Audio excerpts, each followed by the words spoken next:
Един скъперник отишъл на бардак. Сводника го посрещнал с усмивка на лице и му рекал: "Здравейте, господине. Тук имаме млади и красиви момичета само за 100 лева на час." С крънзата се намусил. Много скъпо бе. Веднага последвала втора оферта. Добре, няма проблем. Дами на средна възраст само за 50 лева на час. Цицията казал кисело: "Абе, и това не ми е много изгодно." Собственика на бардака подбелил очи и рекал: "Тогава да ви предложа една бабичка, за нея няма много натискане и струва само 20 лева на час." Скъперникът подхвърлил: "Случайно да предлагате нещо за 1 лев?" Първоначално сутеньора решил да му тегли една майна, но в крайна сметка преценил, че е по-добре да си направи майтапа с него.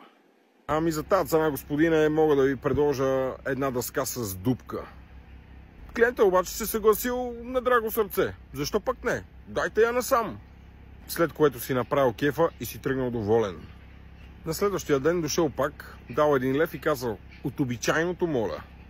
Това продължил цяла седмица и ето, че клиента идва отново и сутеньора му дал дъска без дупка. И нашо се опулил. Какво става тука? Сводника се захилил мазно и рекал: "Нередовни клиенти осигуряваме девственици."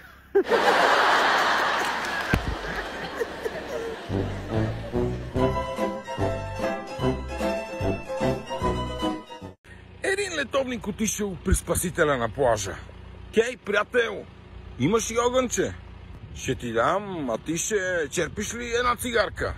"Разбира се, ето, заповядай." Мерси, мерси, мерси." "Ей, голяма жега това лято, бе. Мани, направо не се диша. И цените тук са високи, направо имам чувство вече, че в Гърцията е по-евтинко." Гледа ли мача с нощи? Гледах го. Нашите пак се изложиха като кифладжи."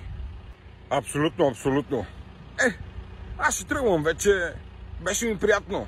"Чакай, бе, какво имах да ти казвам?" Да. Между другото, тъщата ми се дави."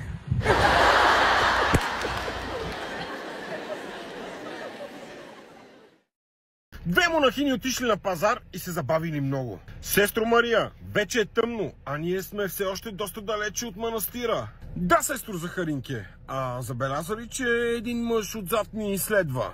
"Логично, иска да ни изнасили." "Какво ще правим?"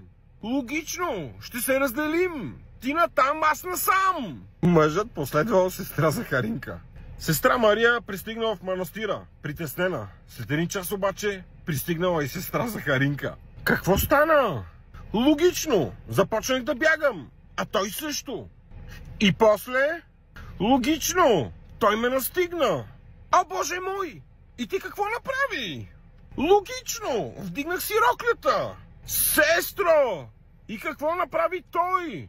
"Логично, свали си панталоните." "И после?" "Логично, не е ли очевидно? Една монахиня с дигната рокля бяга много по-бързо от един мъж с свалени панталони."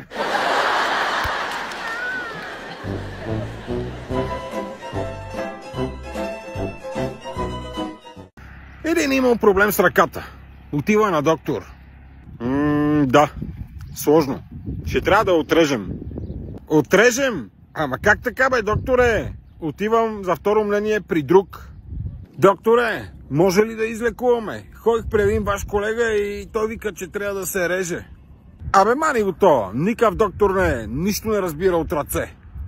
Аз ще изпиша хапчета, тя сама ще изсъкне и ще падне."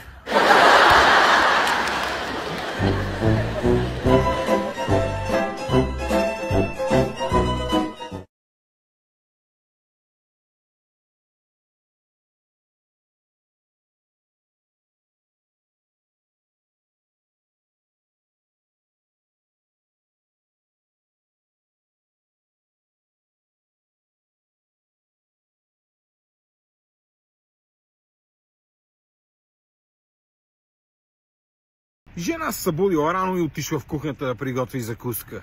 Пръднала и си казала: "Ох, януари!" Продължила да готви и пак пръднала. "Опа! Февруари!" Смее се и така. Март, април, май, юни. И изведнъж се обръща назад и гледа. Свекъра седи на масата. Татко, отдавна ли си тук? Ами, Душо, какво ти кажем? Нека да е от януари.